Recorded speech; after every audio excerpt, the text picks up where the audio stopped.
ওয়ালাইকুম আসসালাম। হঠাৎ এই বিকেল বেলা আমাদের এলাকায়? আপনার একটা কথা কইতেছি ভাবি। কি বলবা, মানে কি বিষয়? আপনার ননদিনী আইছে না? হ্যাঁ, আসছে তো, 3 দিন হয়ে গেছে। তার ভাই তো তার নিয়ে খুব ব্যস্ত। কি খাবে না খাবে সারাদিন রান্না করা লাগে আমার, বুঝছো? আমার তো ইচ্ছা মতো রান্না করাইতেছে আর খাওয়াইতেছে। আপনার ননদিনী শ্বশুর বাড়িতে ভেজাল করে একবারে চলে আইছে। কি আমি তো কিছুই জানি না, ওর ভাইও তো মনে হয় জানে না। ওর ভাই জানলে তো অবশ্যই আমারে জানাইতো। আমি একটা সহজ সরল মানুষ, আমার মনের মধ্যে কোনো গিরিঙ্গি নাই। বিশ্বাস না হইলে আপনি সোহেলের ফোন দিয়ে শোনেন। আমি কিন্তু ঠিকই সোহেলে ফোন দিয়ে শুনবো। তুমি সত্যি বলতেছো তো?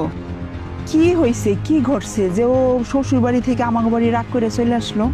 আর বলেন না ভাবি, আপনার ননদিনী শ্বশুর শাশুড়ির সাথে খারাপ আচরণ করে। আর যেটা দেওরা আছে না সুজন নাম, হ্যাঁ। ওর গায়ে পর্যন্ত হাত তুলছে, জানেন এটা আপনি? হায় হায়, কি বলো? সি সি সি সি, এটা কোনো কাম করছে? খুবই খারাপ কাজ করছে। শুধু তাই, গ্রামের প্রত্যেকটা ঘরে ঘরে চায়ের দোকানে এদের নিয়ে আলোচনা করে, আপনার বংশ নিয়ে কথা বলে ভাবি। সি সি সি সি সি, এখন তো আমারই খারাপ লাগতেছে। হাজার হইলেও তো আমি এই বংশেরই বউ। ভাবি পাশাপাশি গ্রাম না, এটা যদি আরো বড় আকার ধারণ করে তাইলে কিন্তু আর আপনার মান ইজ্জত যেটুক বাকি আছে ওইটুক কিন্তু আর থাকবো না। সেই কথা তুমি ভালো বলছো। আচ্ছা, এই শুধু টিকটক করা নিয়ে এই কি ভেজাল লাগছে? আর এখনকার মেয়েরা তো এগুলা করে, এগুলা নিয়ে আবার ভেজাল লাগার কি হইলো যে বাড়ি সাইডা আমার বাড়ি একবারে চলে আসলো? ভাবি এটা তো ঘটনা না। তাহলে? সোহেলের আম্মা তো হার্ট অ্যাটাক করে হাসপাতালে। হ্যাঁ হ্যাঁ, কি বলো? এই ঝগড়াঝাটির কারণে সোহেলের আম্মা হার্ট অ্যাটাক করে হাসপাতালে ভর্তি হয়েছে। আবার এমনই কপাল খারাপ ওদের, ওই দিনই তার অপারেশন করতে হবে।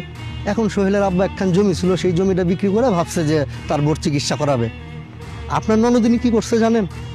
সোহেলরে সেই টাকা দিতে দেবে না, পরে এই টাকা নিয়ে ঝামেলা টামেলা করে আপনার ননদিনী রেগে চলে আসছে আপনাদের বাড়িতে। হায় হায়, সে তো মেলা খারাপ কাজ করছে। মানুষ এত খারাপ হয় কিভাবে?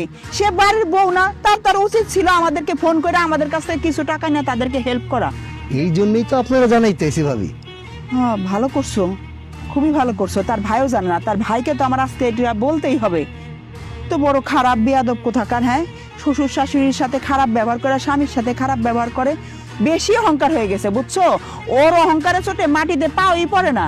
আমার বাড়িতে একটা কাজ করে না, আমার এদের সব কাজ করায়, সারাদিন ফোন নিয়ে দাঁড়ায় থাকে। আমি তো কিছু বলি নাই। আজকে আমি ছাড়বো না, আজকে আমি ওর ভাইরে দিয়া ওর ব্যবস্থা করে ছাড়বো। বেয়াদব কোথাকার।